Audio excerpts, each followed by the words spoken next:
After Joshua Van's win over this weekend against Tatsu Taira, it's about time people stopped calling him the paper champ. And now it's time for him to look at his future ahead as the reigning flyweight champion. So let's see how he does against the rest of the division. I'm going to go from ranked number 10 to number 1, starting off with Steve Urseg. Steve Urseg, I'm sorry. It was nice to know you. He gets absolutely smoked and chinned by my goat, Joshua Van. Joshua Van, he's just a better version of Steve Urseg in every way. Steve Urseg has some pretty decent boxing, but he's shown that it's not the best against the highest level guys. I know he had a good performance against Pantoja that I think he clearly lost, but I think that was just a fluke performance because he got absolutely mauled by Brandon Moreno. He got chinned out in round one by Kai Kara France. Neither of them are the best strikers, at least in their current state right now, in my opinion. And Steve Erceg made them look like some of the best strikers you've ever seen. And I know the Brandon Moreno fight was closer in those last rounds, but I still think Moreno clearly won that fight. And that's the last great Brandon Moreno performance we've had in a pretty long time. Brandon Moreno shown to be washed, and Steve Erceg still made him look like he was in his prime. And now he does have decent grappling. His offensive grappling, I think, is better than Van's, but defensively, Van just outgrappled a way better guy than Severseg. Not outgrappled, but was able to hold his own, get back up, not get put in any danger. And Urseg really showed that he can't beat the best fighter. So I'm sorry, Severseg. If that fight ever happens, you're getting put palms up, staring up at the bright lights. Next, we have Brandon Moreno. Speaking of Brandon Moreno, like I was saying earlier, he's uber washed. He also gets put palms up by Joshua Van. His chin is cracked. He got rocked pretty bad by Loner Kavanaugh, nearly put out. Don't know how he didn't get put out. He's been getting rocked around in his recent fights a lot more than he ever did before. And had never been knocked down in those Figgy fights till he got knocked down in that Figgy fight. Then he got knocked down by Pantoja. Now he got knocked down by Loner Kavanaugh. Every time he took a step up in competition, TKO'd by Kyoji Horiguchi. No, I mean, oh my gosh. Tatsuru Taira. I meant Tatsuru Taira. Oh, pretend I didn't say that. Pretend I didn't say that. I just said that because they're close in rankings. That's why I said that. We got to move on quick. He lost his dog in him too. He doesn't have a high-paced fight style anymore. He doesn't put it on people. He tries to fight technically at range. I think because he doesn't trust his chin anymore and his speed has slowed down, lost his power as well, and he has regressed grappling. Hasn't shown a great offensive grappling game in a long time. And his defensive grappling, I know it's Tatsuru Taira, not Kyoji Horiguchi. I know it's Tatsuru Taira, but he still was absolutely dominated. We haven't seen Tyra dominate a high level guy on the ground like that outside of Brandon Moreno.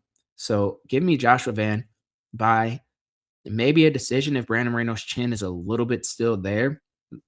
But I think he might get TKO'd in maybe the third or the second round. Only reason he didn't get TKO'd by Loner Kavanaugh, in my opinion, because Loner Kavanaugh does not have the cardio to keep that up into the late rounds. Joshua Van does. Give me a Joshua Van third or fourth round TKO. Asu Almabayev. I'm giving him a low chance. I think he gets decisioned, maybe not put out, but I think he gets decisioned pretty easily 30-27, or since it's a title fight, 50-45 by Joshua Van, maybe a 49. I don't know. Yeah, I think 50-45 actually. I just can't see how Asu Almabayev beats Joshua Van anywhere. He has mid grappling, not as good as Tatsuro Taira, and I think Joshua Van can stuff all the takedowns without even having to get back up. Mid striking, Joshua Van easily outstrikes him, in my opinion. He's not really elite anywhere. I don't think Joshua Van's going to have to worry about his grappling. And on the feet, it's night and day. There's levels on the feet. I think Joshua Van just schools him easily. Maybe TKOs him. With that pace he can put on him, because Asu Almabayev was slowing down against Alex Perez later in that fight before he got that gilly. I think maybe Joshua Van can TKO him in that fourth or fifth round. I know Manel Cap did, but that was a 1-2 eye poke combo, so I'm not going to count that. Yeah, give me a Joshua Van late TKO or maybe a dominant decision. Amir Albazi, he gets KO'd in the first round. No, I'll give him the second round. He doesn't have any pop or any power anymore. Maybe earlier in his career, but not anymore. He's easily rocked. Got rocked by Kyoji Horiguchi, who I know is good. Got dominated and rocked by Brandon Moreno. And that was still wash Brandon Moreno, in my opinion. Absolutely dominated. He's shown to be slow and hesitant in his recent fights. Doesn't have effective grappling or striking anymore. I think he just gets absolutely mauled by Joshua Van. I'm sorry to say it. Amir Albazi cannot strike, nor can he grapple. Nor can he grapple. He'll be a victim on the feet against Joshua Van. Give me Joshua Van by second round TKO. I think Amir Albazi can hold out till that second round, maybe survive, get dropped and rocked a few times in that first, but maybe survive till the second. But give me a second round TKO. Loner Kavanaugh. I said he has an okay chance. He has fast hands, good power, great boxing, and he's young. So he has a lot of time to improve. I think he could maybe steal those first 2 rounds from Van, maybe one of the first 2 rounds. But I think the big difference here is just the difference in cardio. If he doesn't finish Van early, I think Van just cardio mogs him. I don't think Loner Kavanaugh has a chance to beat Van in those later rounds. Because in that Brandon Moreno fight, Kavanaugh pretty clearly gassed later on. He couldn't get off the fence. He was too tired. And then on the feet, he wasn't throwing as much to preserve his energy. And that was a pretty slow paced fight against Moreno. I think Van will put it on him early. He'll have to brawl. Van has great cardio, or Loner Kavanaugh does not have the best. I think if you can't get Van out of there early, he gets TKO'd later on, or maybe decisioned. No, I think he gets TKO'd later on in that fourth round, I'll say fourth round TKO by Van. And I know it seems like I'm just glazing Van in this video, but Van is elite. He's really good. This is not a glazed video. This is just me saying the truth. We would TKO Loner Kavanaugh. All right, Kyoji Horiguchi. I said he has a medium chance too, an all right chance. That in and out style will be good for him, so he won't have to brawl in the pocket with Van. I think Van could catch him coming in. He has good grappling, quick hands, but he lost round one, in my opinion, to Amir Albazi. It was razor close, though. So I think he could have won that round, but still, losing round one to Amir Albazi or having a razor close first round is not a good look. He's only getting older as well. By the time he fights Van, it'll be after Van's fought Pantoja. He'll have fought, what's his name? Manel Kape. I think he'll get damaged in that fight if he wins it. I think he's only getting older at flyweight too. I think by the time they fight, I think Van would maul him. And at this point, maybe not maul, but I think Van would beat him. And then at this point, I think Joshua Van would beat him. I'll give him a by a decision, though. I think it would be a close-ish 48-47 decision. But I think his striking is just too good. Kyoji would not be able to, I think, effectively out-grapple him. I know he effectively out-grappled Tagir Ellenbekov, but Tagir is not good at all. He's not even ranked material, in my opinion. I don't even think he's still ranked. And then he lost round one to Albazi. Couldn't effectively out-grapple him either. Albazi was the one pushing the grappling for a lot of that fight. Yeah, I just don't see him beating Van. I think Van's a better striker, won't get out-grappled. Give me Van by a decision. Brandon Royval. Now, I know we already saw this fight, and I know Van won.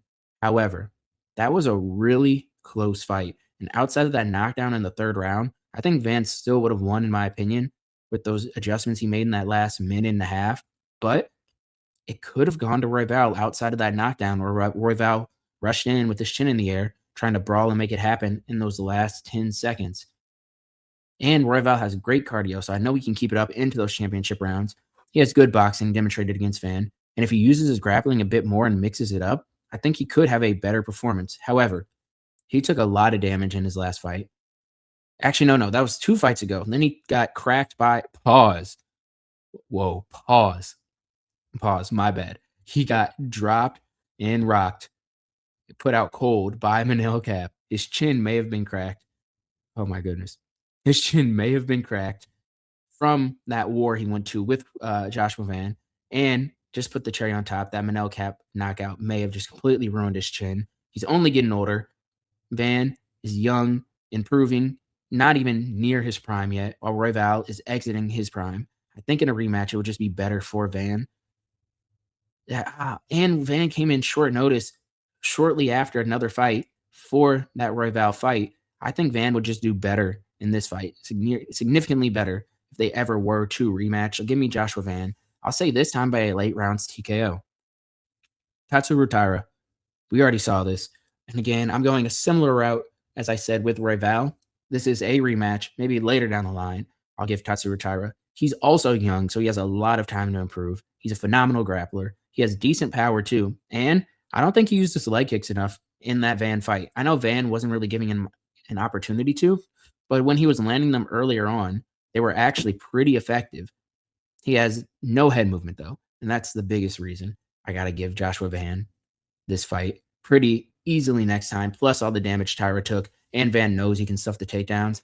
I think with the knowledge Van has of the grappling, of how the grappling went down in this fight, I don't think he loses round one. I think he keeps it on the feet, out grapples Tatsuro Taira, at least defensively. Defensively out grapples Tatsuro Taira, gets back to his feet, does damage. I think he TKOs him earlier in a rematch, plus the damage Taira took. However, assuming Taira comes in with a better game plan, and if the damage wasn't too much, he could make this closer. I just don't see him winning. After what I saw, Tyro would have to completely change his style to beat Van, I think. And Van, again, will only be getting better, and so will Tyra. But there was a difference in damage they took in that fight. Give me Joshua Van by a TKO. Again, similar to their first fight, but earlier on. Manel Cap. Now, this is one of the fights that I'm pretty scared for Joshua Van for. Manel Cap has great power, great defense, quick hands, and he's always dangerous. Plus, that extra gyno gives him extra boost in every single stat. But I don't know. I know he knocked out Royval, but that shows more to me that Royval's chin might just be gone. Manel Cap has not done that to anyone else recently in his career. Let me see. Who did Manel Cap? I know he beat Asu Amabayev, but again, that was a 1-2 eye poke. There were a lot of eye pokes in that fight. And I don't know, actually. Asu Amabayev was kind of putting it on him later before those late eye pokes. That may have been a tactical eye poke from Manel Cap. But yeah, Asu Amabayev was putting it on Manel Cap in that, I believe, was it the third round where it happened? Before those eye pokes? And then in the Bruno Silva fight, I know Bruno Silva nutshotted him twice. And I know he was styling on Bruno Silva. But he also got that TKO from a nutshot. Or was it an eye poke? I can't remember. Then he lost to Muhammad Mokaev before that. And then before that, Felipe Dos Santos brought him to a razor close war. I don't know. The first guy he's really been able to finish with punches that wasn't from a foul was Brandon Royval. And I know he styled on Bruno Silva and Asu Amabayev, but Joshua Van, I'm pretty sure he finished Bruno Silva quicker without any need for a cheat. I don't know, actually. I think Joshua Van could win this one. I'm just concerned about the power of Manel Cap. It might be a little overrated, but he has great timing, great speed, and he's shown he can gas a little bit. The longer the fight goes, the worse he does, probably from his huge weight cut. Give me Joshua Van in this one, actually. I think Manel Cap has a great chance to beat Joshua Van, but I think I have Manel Cap getting TKO'd later in this fight after gassing, maybe putting up a great fight, dropping Van maybe even in these early rounds, but I think Joshua Van beats him later on. Give me Joshua Van, late rounds TKO. Now, we have Alexandre Pantoja. This is a 50-50 fight in my opinion. I think Pantoja is only getting older. He has a long layoff, probably by the time they fight, a year layoff, maybe more. Plus, it was from an injury, and I know the injury wasn't that bad, but those types of things, like a shoulder dislocation, is something that once it happens once, it can keep happening. But he does have great grappling. He has good power. That's something that Tyra kind of lacked. Tyra has good power, but I think Pantoja has that power to rock anyone. And the best chin in flyweight. And again, I know Tyra has a great chin, but that's more of to stop him from getting finished. It's almost his recovery that's better. Pantoja doesn't even get dropped. He got dropped by Figgy, but it was almost like a push over from a punch that landed on the chin. I know that sounds just like a knockdown, and it was a knockdown, but Pantoja wasn't really rocked. It was more just like the force from the punch put him on the ground, but he wasn't really rocked. We've never really seen Pantoja rocked, and that's the only time we've seen him dropped, and we've never seen him KO'd or TKO'd. I think he could push forward, land big shots on Van, and maybe get him out there early, maybe on the feet, but I could see him rushing forward, getting Van to the ground, getting to his back, and once Pantoja's on your back, he can finish anyone. However, he didn't finish Steve Erceg. Went to a close fight with Steve Erceg. He did not finish Brandon Royval. Royval was putting it on him in those later rounds, especially that fifth round. Royval won. He didn't finish Brandon Moreno. And I know that was not a wash Brandon Moreno. That was a better version of Moreno, but that was a razor close 50-50 fight. And a lot of people talk about Moreno like he was never that elite. I don't think so. I think Brandon Moreno was very elite. But that was a 50-50 fight just about that he won that fifth round by backpacking Moreno. Now he's older than he's ever been. I think he's 36, might be 37 by the time they fight. Long layoff. I think all those things together, that gives me a slight lean for Joshua Van, but he is Pantoja. He could win this. I think He's not the flyweight GOAT. I think Mighty Mouse is definitely the flyweight GOAT, but it's a close, close, close fight. Pantoja is definitely the second best flyweight ever. I think give me Van, but I'm not confident on that. I'm not confident at all on that. But give me Van in a rematch. And that's the entire flyweight division. Let me know what you guys think in the comments. Am I going crazy? Am I wrong? Am I missing something in some of these fights? Am I just glazing Van from recency bias? I don't think so. But let me know what you guys think. Remember to like, remember to subscribe. And I'm releasing videos every day. So be back tomorrow. Peace.